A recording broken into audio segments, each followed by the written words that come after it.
Well, 7 years after Obamacare passed, Washington is once again at war over health care. The war isn't simply one between Democrats and Republicans, but instead between different factions of the Republican majority in the Congress. We'll talk to the Speaker of the House, Paul Ryan, in just a minute. But first, take a look at what's been happening here in Washington. This is what the American people have asked for. This is what those across this country have wanted. And we have been willing to listen, and now we will lead. Right now, where it's not what we told the voters we were going to do, and I don't think it's going to bring down the cost of insurance, which has got to be our goal. This is the conservative alternative to Obamacare. This is how we're going to reform health care in America and give choice back to people, rescue the failing individual market. We're proud of this piece of legislation. What's been introduced in the House in the last 24 hours is not the Obamacare replacement plan, not the Obamacare repeal plan we've been hoping for. This is instead a step in the wrong direction. Well, the Speaker of the House may have his work cut out for him. The American Health Care Act, his bid for replacing Obamacare, is getting blasted by some of the conservatives whose support he may need to pass it. The House Freedom Caucus says it is, quote, Obamacare light. The Heritage Foundation says the bill misses the mark. Several Republican senators say they are unimpressed. What exactly is going on? Speaker of the House Paul Ryan joins us now with an update on all of this. Mr. Speaker, thanks for joining us. Yeah, you bet, Tucker. Good to be with you.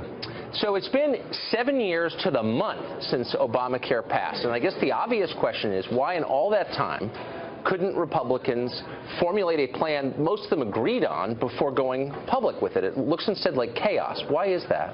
Well, actually, I don't think it really is chaos. I heard your lead-in and heard what you said, but yeah. Here's what we did a year ago. A year ago, House Republicans said we need to take a plan to repeal and replace Obamacare to the country. We spent a year working on this plan. All House Republicans participated in this. We had these working groups where anybody who had an idea brought it to the table. Right. And then we reached consensus as conservatives, as Republicans, on what that plan looked like. We called it a better way. We put it on the Internet. We all ran for Congress in 2016 on that plan. I remember. It was modeled on the Tom Price legislation. That's what this is. This is the legislative text of that plan that we ran in 2016 on what we would replace Obamacare with. Tom Price, who's now the Secretary of HHS, was the architect of it. 12 Freedom Caucus members were the co-sponsor of that bill as recently as December. So we are going through what I would call the sort of typical growing pains from being an opposition party fighting Barack Obama and Nancy Pelosi and Harry Reid to a governing party.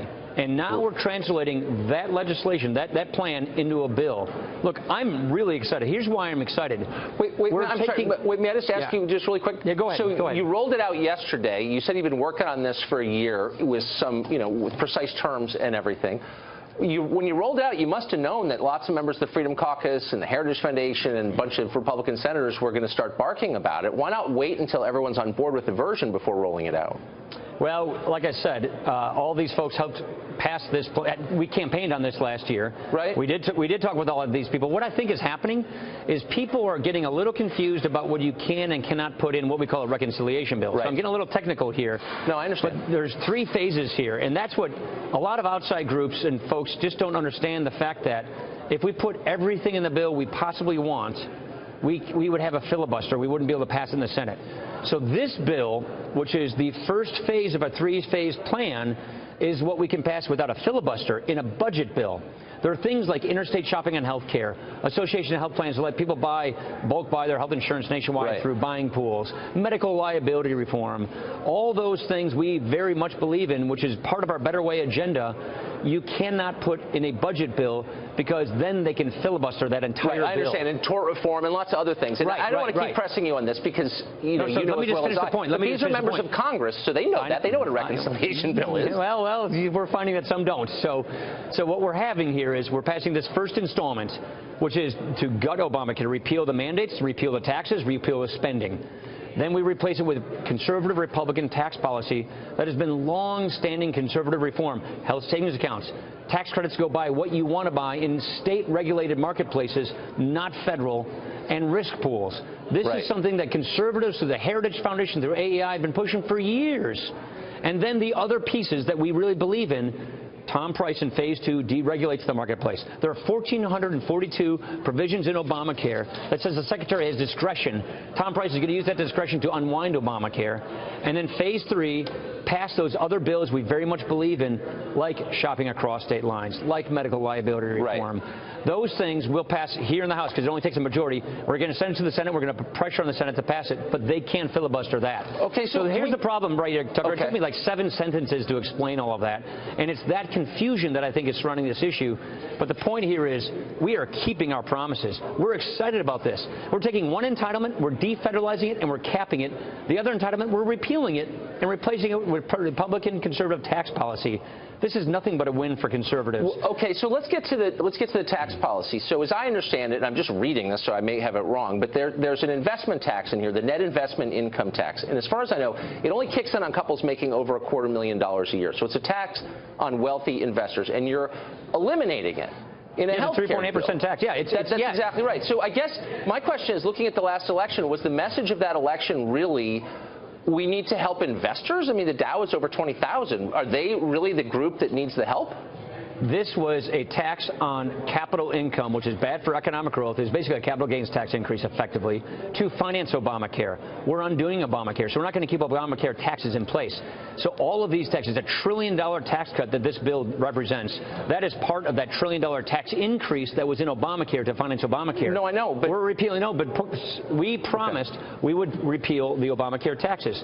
This is one of the Obamacare taxes, so we're keeping our promise. And by the way, it's bad tax policy because it's bad for economic growth, and we're also repealing the Obamacare spending. So we're getting rid of its taxing, and we're getting rid of its spending, and this is us keeping our word. You may want to keep that 3.8% tax. We're not going to keep it because it was part of Obamacare. Well, but lots of things are part of Obamacare that you just said a minute ago you're not doing anything about because you can't under only reconciliation. Because of reconciliation. You don't have to meet, that's right, but you just said that you don't have to meet every promise in this first round.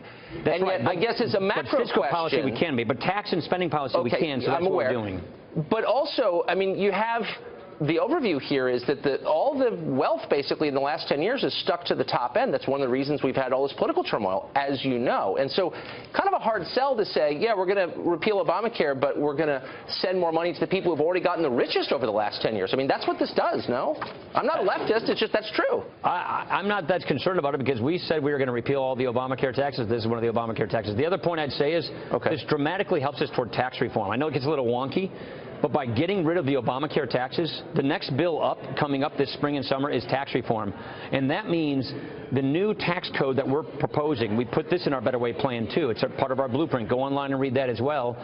That will not have to overcome those Obamacare taxes, meaning when we have a new replacement tax code to gut and replace this tax code, it won't have to also replace the Obamacare taxes. So by getting rid of all these taxes, we're lowering the revenue that is taken out of the American economy, out of families, out of businesses for the government, and we think that's really important. So tell me, the individual mandate was the thing that most people dislike the most, I think, about Obamacare. Right. And I just want to make sure I understand this. So that's gone, but there's going to be a cost for late enrollment, and it's going to be, if I'm reading this right, 30% surcharge on the annual premium. So if a plan costs, say, $5,000 a year, that means you have to pay this an extra $1,500 a year to pay the penalty. Yeah, so let me explain why that is. So why wouldn't I just wait till I get sick to buy insurance? No, how is that going to work? That's the point. That's why we're tightening the enrollment period. We're having continuous coverage, and that's why Tom Price already put out a regulation saying we're not going to have an open enrollment period for a year.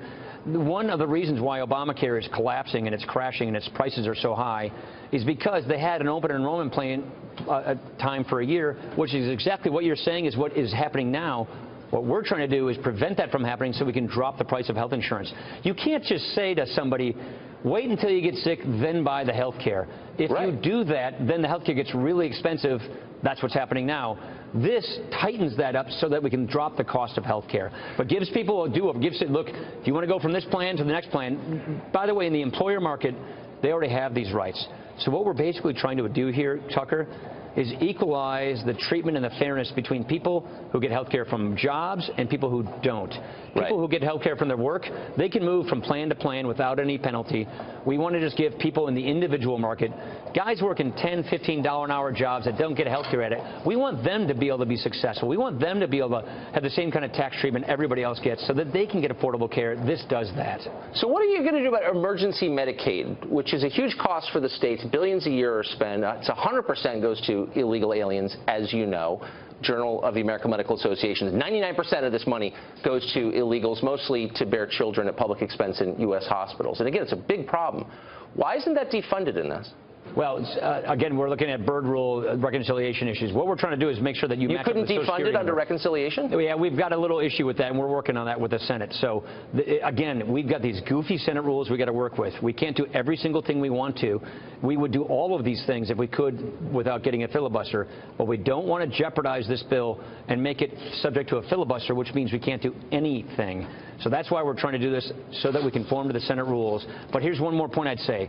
Because we're delegating, we're giving Medicaid back to the states. It's Right. a massive amount of federalism.